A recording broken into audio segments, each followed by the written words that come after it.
Chance of USA mixed in with the requisite booze for the Niners here in Packers Thank country. you to our men and women who serve in the United States military for your sacrifices to defend our country's freedom.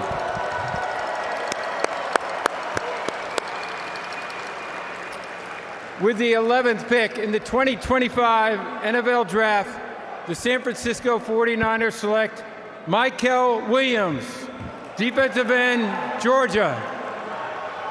Daniel? Yeah, Nick Bosa gets a running mate on the opposite side there. Leonard Floyd is gone.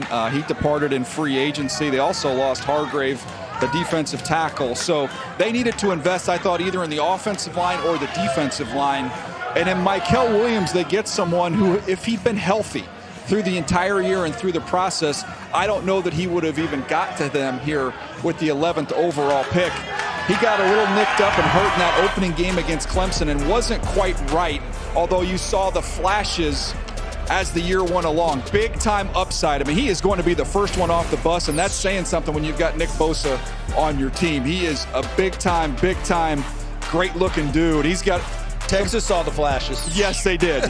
There was those flashes. They just weren't consistent. I think it was health related.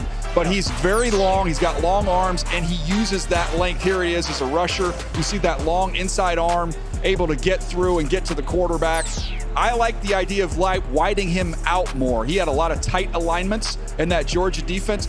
San Francisco, with their scheme, they will loosen him up. They'll let him rush a little bit from a wide 9, and he'll have a runway where all that explosive power will show really, really well. You know, he was versatile for Kirby Smart, but again, I think that worked against him because he was better when he was wide in that wide 9.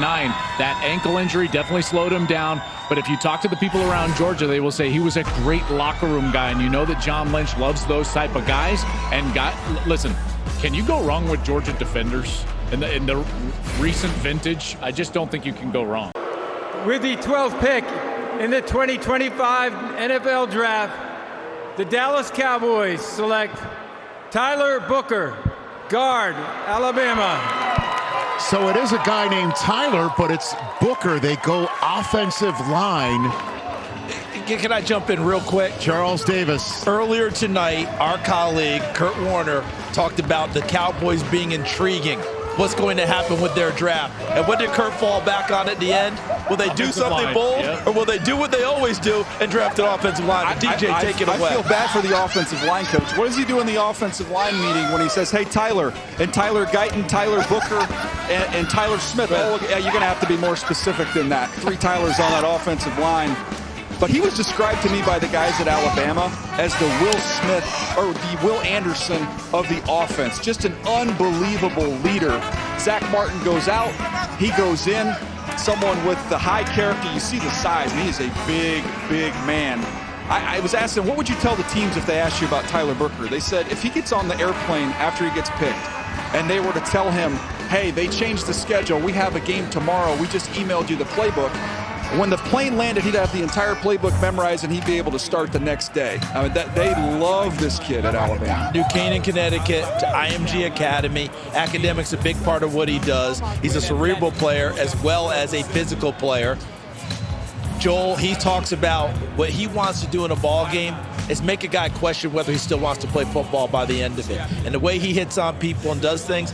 And DJ, when you're talking about all these Tylers on this offensive line, I'm just going to tell you guys, this feels like a back-to-the-future approach for Dallas to get back to that time when they drafted Ezekiel Elliott number 4, Zach Martin moved in at guard, and they went away and just beat people up running the football. There's a big running back draft. There's time later in this draft to go get a runner for Dallas.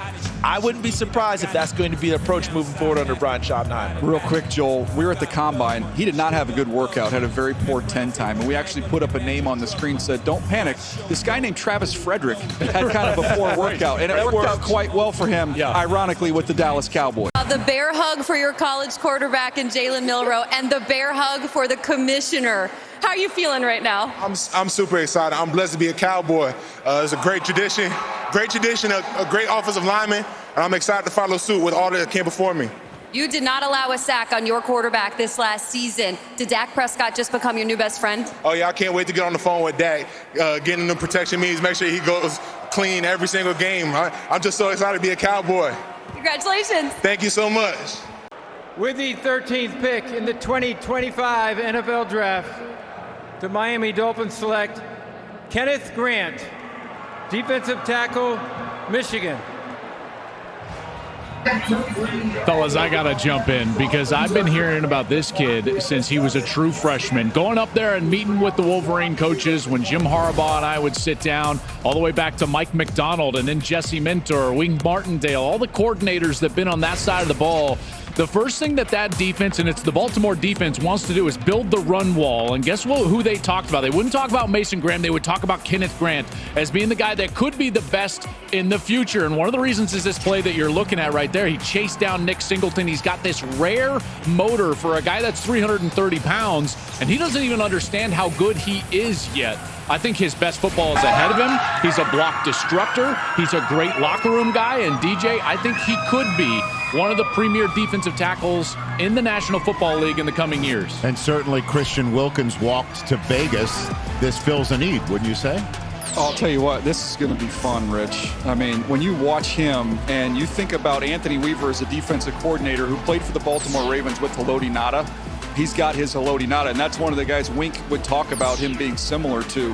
Just a very athletic big guy. It's hard to find guys that weigh this much, that big, that can run, as you see him hawk down the Penn State running back. As a rusher, there's not a lot of imagination. Just buckle up. He's going right through your chest. And when you have those edge rushers that they need to keep healthy in Miami, he's going to take away the escape hatch. He's going to be able to press the pocket and allow those guys time to win on the edges. With the 14th pick in the 2025 NFL Draft, the Indianapolis Colts select Tyler Warren, tight end, Penn State. He wears Dallas. Well, Dallas Clark let him wear the number? Yeah, I know, right? Here comes Tyler Warren to Indianapolis, sir. This is a fun player to watch. If you watch college football, and Joel, you jump in here pretty early because the way they use this guy, I mean, he was the offense. You can put him back in the Wildcat. Here he's snapping the ball and going out down the field against USC on a trick play. Watch the catch as he goes up and makes that adjustment. That's illegal in the Turkey Bowl, guys. You can't do that in the Turkey Bowl. Unbelievable. How about the one-handed catch on an underthrown ball and then absorb the contact? Here he is, again, watch him with the ball in his hands. He can run over you. He can jump over the top of you. The quarterbacks are going to love him.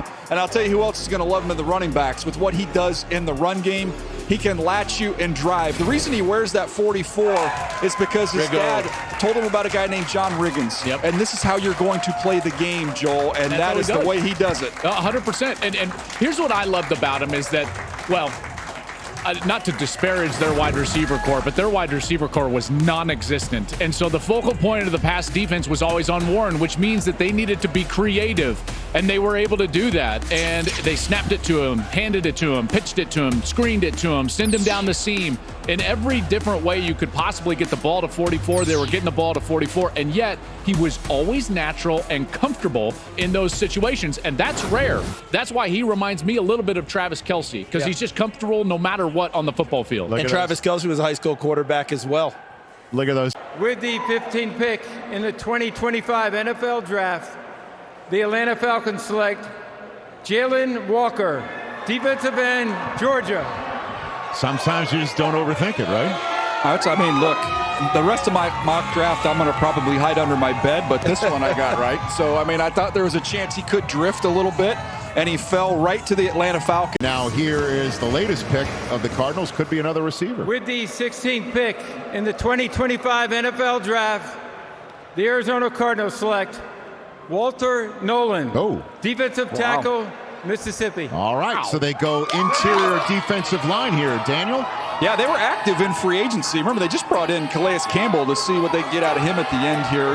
Dalvin Tomlinson was brought in. They drafted Darius Robinson, edge rusher, in the first round last year. So they go back to that defensive line. They need him to come along. He didn't have much of a rookie year. I always think, Charles, you kind of are where you came from, and this group came from Philadelphia again. So you look at the trenches here. Big-time upfield burst. I'm hoping he can develop. The ultimate upside would be Matt Ibuka, who is one of the great defensive tackles, but he's got big-time twitch and burst when you see him get off the ball. You'll see him knock guys back. He's got a lot of pop in his hands. We saw that at the Reese's Senior Bowl as well. Again, someone who likes to penetrate and play up the field. That is his 100% go-to, is to get on an edge and get up the field. With the 17th pick in the 2025 NFL Draft, the Cincinnati Bengals select Shamar Stewart, defensive end, Texas A&M. Yeah, not a surprise to see him go defense here. This defense last year, not good. Tied for 25th in points per game, tied for 25th in sacks. You think about Al Golden coming in to try and fix this defense. They had 5 games last year, CD, where they scored over 30 points and lost. The offense is in great shape. They took care of re-signing those guys. We'll see what happens with Trey Hendrickson, but you got a little insurance here or a playing partner here with Shamar Stewart off the edge. Rashawn Gary is the comparison. This is a classic traits, disruption versus production, because he has got elite height, weight, speed, and he is very disruptive. You see him on the backside here with his ability to really close. He can convert that speed to power. You see that, just the sacks, they didn't come. 4.5 career sacks over these 3 years. But the thing I love about him, those traits first of all, but then the effort, man. He plays with unrelenting energy and effort, and someone who is very beloved in that program. They love this kid.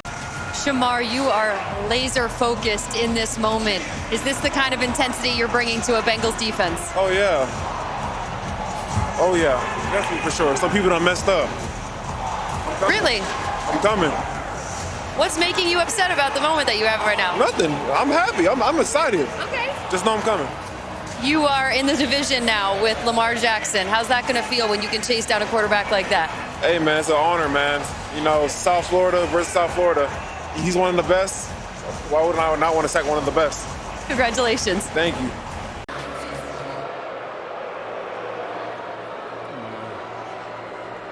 With the 18th pick in the 2025 NFL Draft, the Seattle Seahawks select Gray Zable, guard, North Dakota State. There's your guy. Yeah, this is my favorite player in the draft, and there's some reasons why on the screen. 5 position flex. He's played tackle. He proved at the Senior Bowl where he dominated that he could kick inside and play guard or center. Graham Barton, think about how quickly he transitioned when he got to the next level with the Tampa Bay Bucks and how well he played. Here he is at left tackle. You can see his movement and his commitment to finishing. He plays, I would say, beyond the echo of the whistle when you watch him. Here he is at the Senior Bowl where he was dominant against all comers. I've never seen somebody take more reps than he took at this year's Senior Bowl. And when asked about it, he said they kept asking They kept for trying him. So they asked and he gave it to them, and they all had trouble, those defensive linemen, trying to get through him. He was fantastic at the combine, a 36.5-inch vertical, which was best among all the offensive linemen. Sam Darnold's a happy man right now. They just got somebody they can plug and play on the interior of that offensive line. The big thing for them, can they keep those tackles healthy? If they keep Cross and Lucas healthy, shore up the interior, they've got a chance to make some moves. So congratulations to Gray Zable. The Bucks are on the clock, then the Broncos, and then there's that 21st overall pick for the Steelers. Let's find out together, Rich. Let's, Daniel. Here we go. Last pick in the teens.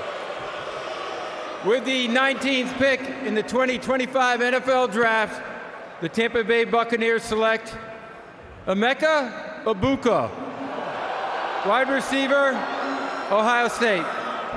And the Ohio State has entered the chat. The 2024 champs see their first player selected tonight, and it's Amecha Ibuka going to Tampa. Yeah, Jason Light's been there for a long time. His first pick as general manager in Tampa was Mike Evans. This is the next wide receiver that he's taken in the first round. It's been a minute.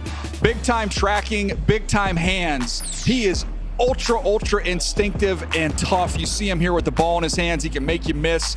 He has played around so many great players at Ohio State. He's not afraid to do the dirty work. He's not selfish. You see him as a lead blocker. Just look at how physical and tough he is. I saw the Bucks live, as you, I know, did as well, CD. That's one of the more physical teams in the NFL. He's going to fit right in. So see this lineage right here: Olave, Wilson, Smith-Njigba, Harrison Jr., Ibuka. You know why it was important for Ibuka to go back for his senior year? Yes, to go and maybe right the wrongs and potentially win a national championship, but it was also important to him to have the lineage down to Jeremiah Smith, who we all think is still going to be at Ohio State for a couple of years and might be the best of them all, you know, coming out in a couple of years. And that was important. You know why? The brotherhood. That's what they call their position room. And no one personifies the brotherhood better than Amecha Ibuka. April is World Wish Month. and the NFL is proud to support the life-changing wishes that Make-A-Wish grants. Yes. One of those wishes will be coming true right now.